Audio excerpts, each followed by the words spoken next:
అయోధ్య రాముడికి భక్తులు సమర్పించిన విరాళాలను అడ్డగోలుగా దోచుకున్న ఉదంతాలు బయటకొస్తున్నాయి.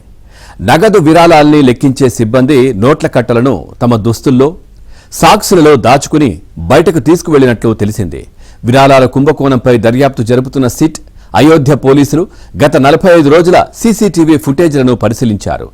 నగదు లెక్కింపు విధుల్లో ఉన్న 5గురు కొన్ని నోట్ల కట్టలను దాచుకుంటున్న దృశ్యాలు కనిపించినట్లు సిట్ అధికారులు తెలిపారు. ఈ నేపథ్యంలోనే ఆ 5గురిని అరెస్టు చేసినట్లు చెప్పారు. నగదు విరాళాల లెక్కింపు కేంద్రం దగ్గర ఏర్పాటు చేసిన సీసీటీవీ ఫుటేజ్ రికార్డులు 45 రోజుల వరకే ఉన్నాయని, అంతకుముందు ఎంతకాలంగా ఈ దోపిడీ జరుగుతూ వచ్చిందో తెలియదన్నారు.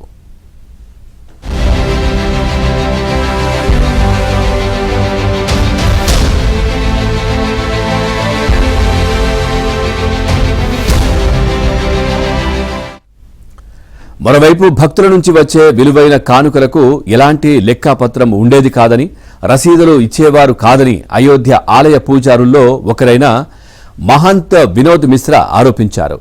సిట్ ముందు హాజరై తన వాంగ్మూలమిచ్చారు.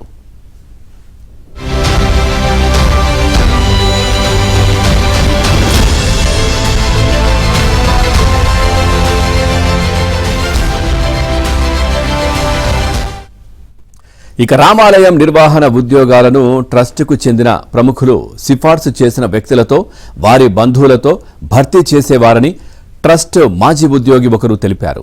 ఉద్యోగంలో కొనసాగించాలన్నా కూడా వారితో ఉన్న సంబంధాలు ఆధారంగానే నిర్ణయం తీసుకునేవారన్నారు.